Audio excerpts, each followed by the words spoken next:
Si vous pensez que votre façon de penser a un effet sur votre vie, et que vous avez les mêmes pensées tous les jours, et que 90% de la plupart des gens ont les mêmes pensées qu'hier, seriez-vous d'accord pour dire que si vous ne vous réveillez pas chaque matin étant défini par une vision de votre avenir, alors vous allez à peu près vivre selon les souvenirs de votre passé et vous serez prévisible dans votre vie?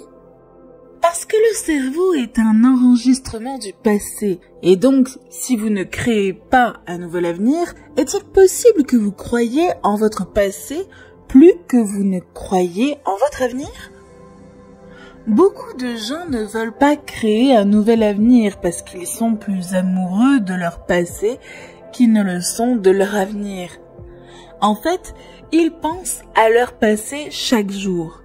Alors, est-il possible que cette personne, dans le même circuit cérébral, dans les mêmes émotions du passé, voit sa vie autrement qu'à travers le prisme du passé? Elle voit les choses telles qu'elles sont par rapport à l'histoire qu'elle se raconte dans son esprit et qui l'amène à percevoir la vie égale à cette histoire. Êtes-vous toujours avec moi? Alors, vous demandez à cette personne « Pourquoi êtes-vous de cette façon ?» et elle dit « Je suis tellement contente que vous ayez demandé. Parce que je veux parler de mon passé. » Et comme elle parle de l'incident dans leur passé, seriez-vous d'accord qu'elle dit que c'est l'événement qui m'a changé et que je n'ai pas réellement pu changer depuis cet événement? Cet événement m'a défini comme la personne que je suis aujourd'hui. Maintenant, la recherche sur la mémoire dit qu'après un certain temps de cette histoire qu'ils se racontent de leur passé, 50% n'est même pas la vérité. Alors, ils inventent des choses. Ils revivent une vie misérable qu'ils n'ont même jamais eue.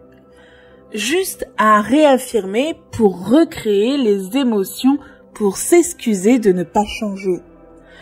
Alors, la plupart des gens peuvent dire, avec les 5% de leur esprit conscient, je veux une nouvelle vie. Je veux une nouvelle relation. Je veux une nouvelle carrière et où je suis en bonne santé. Mais si 95% de ce qu'ils sont inconsciemment est programmé dans le passé, alors cette pensée de leur santé, cette pensée de leur richesse ne parviendra jamais au corps. Parce que le corps est programmé dans le passé. Combien de personnes comprennent alors que si vous enseignez à une personne comment se définir par une vision de l'avenir, au lieu des souvenirs du passé, elle devrait vraiment commencer à penser différemment? Seriez-vous d'accord qu'elle devrait commencer à faire des choix différents de ceux qu'elle fait toujours? Les gens vont devoir commencer à faire des choses différentes et à briser certaines habitudes, et ça va être inconfortable. Parce que le corps va dire pourquoi est-ce qu'on fait ça?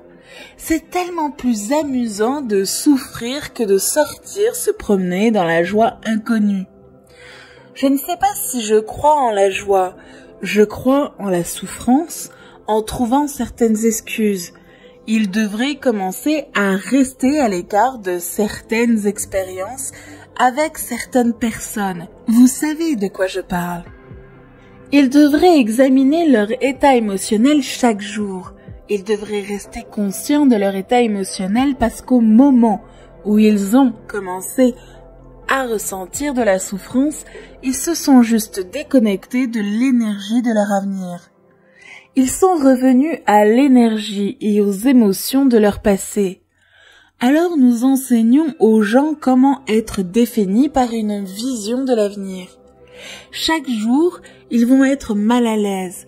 Ça va être inconnu. Il va y avoir une certaine incertitude et vous ne pourrez peut-être pas prédire le moment suivant parce que vous ne vous sentez plus comme vous-même. C'est le même moment où vous venez de quitter le connu et vous êtes entré dans l'inconnu.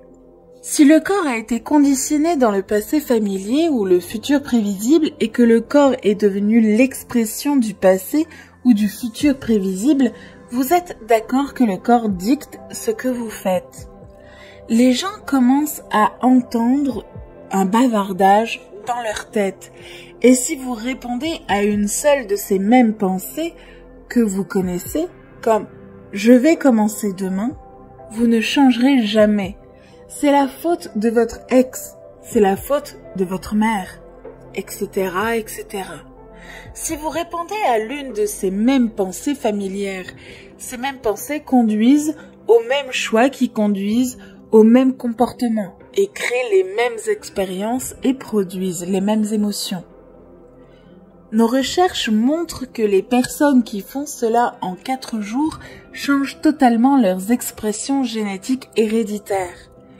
Votre personnalité est composée de la façon dont vous pensez, comment vous agissez et comment vous vous sentez. Alors la personnalité actuelle appelée vous a créé la vie actuelle appelée votre réalité personnelle. Mais si vous commencez avec le temps à devenir conscient de vos pensées inconscientes, vous devenez conscient de vos comportements automatiques. Comment vous parlez, comment vous agissez, et vous pouvez regarder une émotion et dire « Mon Dieu, je ne savais même pas que c'était de la culpabilité ». Plus vous devenez conscient de ces états inconscients de l'esprit et du corps, moins vous serez inconscient pendant votre journée d'éveil. Alors, la plupart des gens essaient de créer une nouvelle réalité personnelle, une nouvelle vie avec la même personnalité, et cela ne fonctionne pas.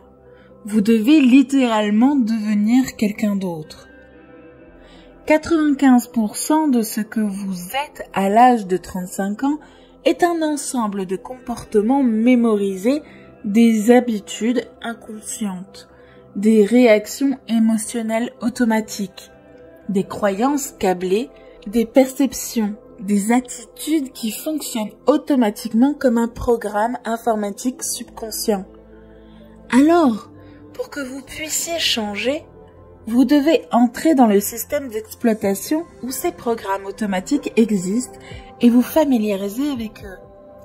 Et vous savez que lorsque vous commencez à observer ces pensées, prenez conscience des actions et remarquez ces sentiments.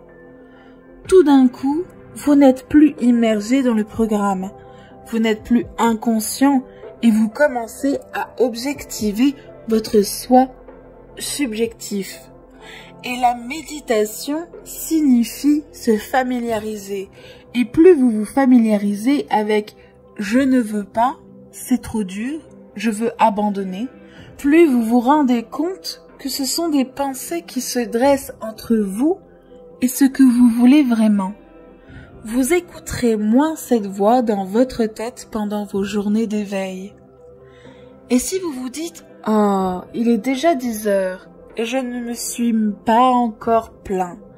C'est tellement dur. J'ai juste envie de laisser tomber et me plaindre comme d'habitude. » Si vous êtes conscient que votre corps voulait faire cela, se plaindre, mais que vous vous en êtes empêché, ne serait-ce pas une victoire pour cette journée? Et dans cette lancée, les victoires s'additionnent. Si vous saviez que vous associez cette personne qui est votre meilleure amie avec la souffrance, et au moment où vous les voyez, votre corps se dit juste « Oh, ça va être bien, on va passer un bon moment ». Mais votre cerveau commence à se plaindre, pour quelque raison que ce soit. Et si vous vous surprenez en train d'avoir ces pensées, alors c'est aussi une grande victoire.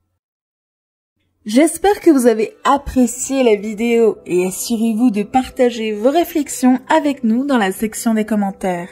À bientôt sur Espace Motivation.